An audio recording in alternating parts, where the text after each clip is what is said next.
معزز سامعین، السلام علیکم ورحمۃ اللہ۔ کیسے ہیں؟ امید کرتا ہوں کہ آپ اچھے ہوں گے۔ آج ہم بات کریں گے دلی کالج کے حوالے سے۔ آج کا جو ہمارا ویڈیو ہے وہ دلی کالج کے حوالے سے ہے۔ اس سے پہلے میں ایک گزارش آپ لوگوں سے کرنا چاہوں گا کہ جو ابھی تک ہمارے ویڈیو کو چینل کو سبسکرائب نہیں کیے ہیں وہ جلدی سے سبسکرائب کر لیں، اور لائک کرنا تو بالکل نہ بھولیں، اور بیل آئیکن کو ضرور دبا دیں تاکہ جو بھی نوٹیفیکیشن یا جو ویڈیو ہم بنائیں گے وہ آپ تک آسانی کے ساتھ پہنچ جائے گا۔ تو چلیے ہم دیکھتے ہیں دلی کالج۔ دلی کالج کا قیام کب ہوا، بند کب ہوا، کب اس کے اندر اتار چڑھاؤ ہوا، کس نے اس کے اندر انٹرفیئر کیا، کس نے اس کو فروغ دیا، ترقی دیا، آج ہم اس کو جانیں گے۔ اس سے پہلے میں آپ سے سوال کرنا چاہتا ہوں، کیا یہ وہی دلی کالج ہے جو ابھی دلی میں جو ہے لوگ ایڈمیشن لیتے ہیں، پڑھتے ہیں یا جاتے ہیں، جو دلی وشو ودیالیہ؟ کیا یہ وہی دلی کالج ہے؟ نہیں، یہ وہ دلی کالج ہے جس کو بعد میں لاہور کالج میں ضم کر دیا۔ تو چلیے ہم دیکھتے ہیں دلی کالج کا قیام 1825 میں کب ہوا؟ 1825 میں۔ کیوں اس کو قائم کیا گیا؟ تو اردو نثر کے فروغ کے لیے۔ فورٹ ولیم کالج اور دلی کالج، یہ دونوں کالج جو ہے انگریزوں نے قائم کیا، اور اس کے قائم کرنے کا تو ایک مقصد یہ تھا کہ اس کی حکومت میں کیا ہو، استحکام ہو، مضبوطی آئے، لیکن اس کے ساتھ ساتھ یہاں کے لوگوں کو کافی فائدہ ہوا، اردو نثر کا بھی جو ہے کافی فروغ ملا اس کے ذریعے سے۔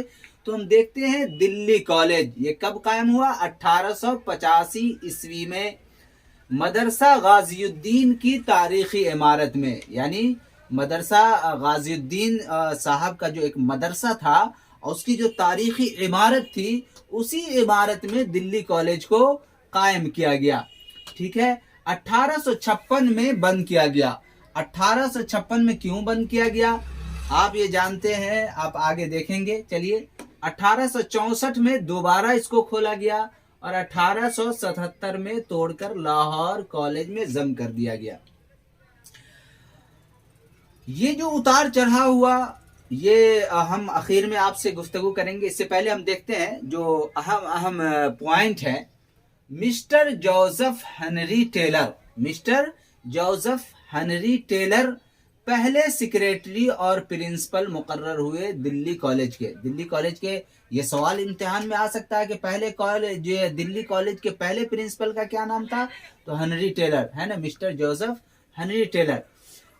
سن 1841 میں، یہ 1825 میں قائم ہوا، یہ پرنسپل ان کو بنایا گیا، اور 1841 میں مسٹر بطروس یہ دوسرے پرنسپل اس کو بنایا گیا، اور تیسرا جو ہے، اور 1845 میں مسٹر ڈاکٹر اسپرنگر پرنسپل ہوئے۔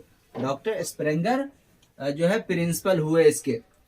پھر بعد میں یعنی مسٹر بطروس نے جب صحیح سے کام نہیں کیا تو اسپرنگر کو بنایا گیا، اور جب انہوں نے، ان کے پاس بھی وقت نہیں تھا۔ آپ تو دیکھتے ہیں نا کہ بہار میں کوئی پرنسپل تو 6 مہینے یا 2-3 مہینے کے بعد جاتے ہیں کالج، تو یہ صاحب کے پاس بھی ٹائم نہیں تھا، تو ان کو پھر ہٹا کر کے مسٹر ہنری ٹیلر ہی کو اس کا پرنسپل بنا دیا گیا، جو آخر تک یہ تھے۔ کہتے ہیں کہ نوٹ، مسٹر بطروس نے دہلی ورنیکولر ٹرانسلیشن سوسائٹی 1843 میں قائم کی تھی، جس کا مقصد علوم مفیدہ کا دیسی زبانوں میں ترجمہ کرنا یا درسی کتاب تیار کرنا تھا۔ مسٹر بطروس نے ایک بڑا کام یہ کیا کہ دہلی ورنیکولر ٹرانسلیشن سوسائٹی کا قیام کیا۔ اس سوسائٹی کا کام یہ تھا کہ وہ علوم مفیدہ کو وہ دیکھے، جدید سائنسی علوم کو وہ دیکھے، اور اس کو جو ہے دیسی زبانوں میں ترجمہ کرنے کا کام کرے یا کتب تیار کرے۔ تو یہ ایک بڑا کام جو ہے اس کی خدمات میں سے جو ہے ورنیکولر ٹرانسلیشن سوسائٹی کا قیام تھا۔ اب ہم دیکھتے ہیں دہلی کالج کے مقاصد کیا تھے، دہلی کالج کیوں قائم کیا گیا؟ تو ہندوستانیوں کو انگریزی اور مغربی علوم سے واقف کرانا، جبکہ فورٹ ولیم کالج کا اس کے برعکس یہ تھا کہ انگریز عہدیداروں کو انگریز جو وہاں سے جو باہر سے آ رہے تھے ان کو اردو زبان سکھانا تھا، اردو قواعد کو سکھانا تھا، لیکن یہاں پر ہندوستانیوں کو انگریزی اور مغربی علوم سے واقف کرانا تھا تاکہ جو ہے وہ انگریزی جو زبان ہے اس کو سیکھے، اور سیکھنے کے بعد چونکہ انگریز کو حکومت کرنا آسان ہو جائے۔ مغربی علوم کے کیا کیا فوائد تھے اس کو بتانا اور سکھانا تھا ہندوستانیوں کو، اور اس کا مقاصد یہ تھا کہ مغربی علوم کو ترقی دینا ہے نا، انگریزی زبان کو ترقی دینا ہے۔ اس طریقے سے اس میں بہت سارے سائنس، جغرافی، میتھمیٹکس اور دیگر جتنے علوم تھے وہ سب پڑھائے جاتے تھے دہلی کالج میں۔ خدمات میں ان کا جو ایک بہت بڑا ہے وہ ورنیکولر سوسائٹی کا قیام، جس کی طرف سے 128 کتابیں شائع ہوئی، 128 کتابیں شائع ہوئی۔ دوسری جو اہم خدمات ہے وہ اردو نثر کا فروغ فورٹ ولیم کالج میں بھی ہوا اور یہاں بھی ہوا۔ کتب کے بہت سارے کتابوں کے ترجمے کیے گئے، ہے کہ نہیں؟ تو چند دنوں میں انہوں نے کافی یہ دہلی کالج ترقی کیا، ہے کہ نہیں؟ لیکن نوٹ ہم نے یہاں لکھا، نوٹ میں یہ یاد رکھنے کے کہ 1857 کے بغاوت کے وقت دہلی کالج کے پرنسپل مسٹر ٹیلر ہی تھے۔ دلی کالج کے پرنسپل مسٹر ٹیلر ہی تھے، جس کو باغیوں نے قتل کر دیا تھا، اور استاد امام بخش صاحبانی کو پھانسی پر لٹکا دیا گیا، اور کالج کو آگ لگا دی گئی، لائبریریوں کو جو ہے تباہ و برباد کر دیا گیا، سائنسی لیب کو تباہ و برباد کر دیا گیا۔ یہ چیزیں ہوئی، یعنی دہلی کے 1857 کا جو بغاوت شروع ہوا تو بہت سارے لوگ افراتفری، ادھر تو مارے جا ہی رہے تھے، بہت سارے جو انگریزوں کے بنائے ہوئے بھون یا جو عمارتیں تھیں اس کو منہدم کیا جا رہا تھا، اس میں ایک دہلی کالج پر بھی جو ہے حملہ کیا گیا اور وہاں کی عمارتوں میں آگ لگا دی گئی، اور اس طریقے اس وقت کے جو پرنسپل تھے وہ بھاگے ادھر ادھر اور کہیں جو ہے وہ جا کر کے پناہ بھی لے، لیکن لوگوں نے اس کو ڈھونڈ کر کے نکالا اور اس کو قتل کر دیا۔ اور استاد امام بخش صاحبانی یہ عربی کے صدر مدرس تھے، ان کو لوگوں نے یہ کہا کہ صاحب یہ بھی جو انگریزوں کے ساتھ ملا ہوا ہے، اس لیے چونکہ یہ وہاں کے استاد تھے تو ان کو بھی جو ہے لوگوں نے پکڑ کر کے پھانسی پر لٹکا دیا۔ اس طریقے سے اہم کارنامے، اس دلی کالج کے جو اہم کارنامے ہیں، کارنامے انجام دینے والے شخصیات کون کون سے، اس کو ہم جان لے رہے ہیں چونکہ امتحان سے ریلیٹڈ یہ اس میں سے بھی سوالات پوچھے جاتے ہیں۔ اہم کارنامے انجام دلی کالج میں اہم کارنامے انجام دینے والے شخصیات کون کون ہیں؟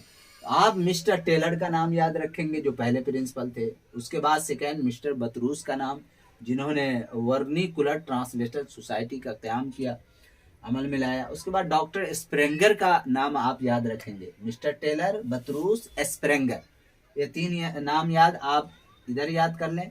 اس کے بعد ماسٹر رام چندر، اس کا بھی بہت اہم کام ہے، سر سید احمد خان کا ہے، امام بخش صاحبانی کا ہے، مولوی مملوک علی کا ہے، مسٹر کارگل کا ہے، ماسٹر امیر علی کا ہے، اس طریقے سبحان بخش کا ہے، ٹھیک ہے جی۔ اس طریقے سے کالج کے جو طالب علم ہے، کالج کے جو مشہور طالب علم جنہوں نے نام کمایا، وہ مولوی کریم الدین، حکیم چند، نند کشور، موتی لال، ہے کہ نہیں؟